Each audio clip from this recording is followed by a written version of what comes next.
Et sans plus tarder, on commence avec la première question qui est M.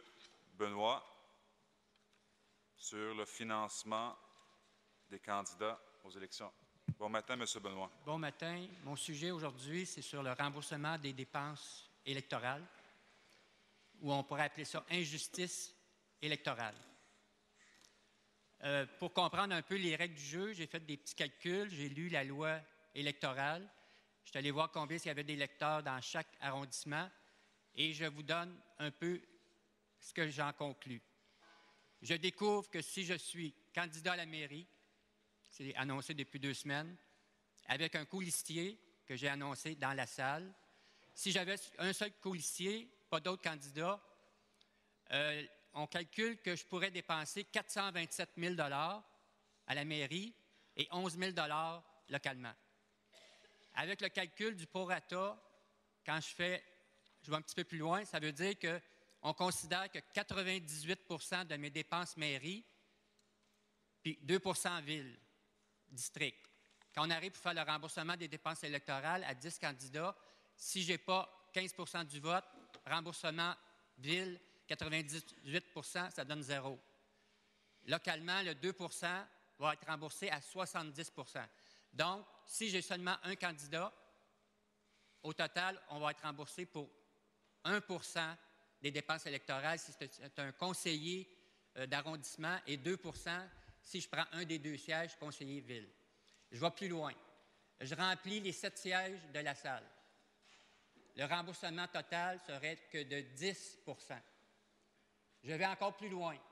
Je trouve 10 prête-noms. Non, excusez, 10 poteaux. Je choisis les 10 plus grosses pointures. Je vais regarder au niveau des arrondissements, les 10 plus gros arrondissements en termes de population. On aurait probablement autour de 35 % de remboursement de dépenses électorales. Si je vais jusqu'à 12, 13, 14, peut-être maximum 38 %. Donc, la question, M. Benoît? Ma question, selon la loi électorale, avant, on devait rembourser 50 % des dépenses électorales si on avait 15 % des votes. La loi a été changée en juin pour remplacer par 70 %. Comment on peut être dans une situation de justice électorale si on est dans une situation avec un candidat à la mairie, avec un colistier et qui pourrait se faire rembourser que 2 % de ses dépenses électorales versus un adversaire qui aurait un remboursement de 70 %. D'accord. Donc, la question m'est adressée. Oui, merci, M. Benoît. Donc, vous amenez justement les récents changements qui ont été faits pour le financement aux élections municipales de 2013. On a même revisé le plafond à la baisse et on a revisé à la hausse le remboursement des dépenses. Par contre, au niveau des seuils pour obtenir ces remboursements-là, on n'a pas revu les cadres de référence pour le moment. Vous amenez un point de vue qui vous appartient.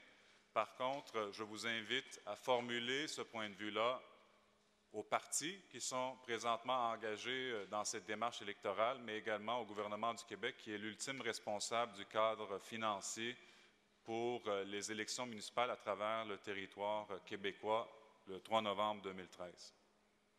Est-ce que de votre côté, vous allez faire des démarches aussi, parce que le 3 novembre vient très vite? Est-ce qu'il faut changer la loi électorale provinciale? Le Parlement est en congé présentement.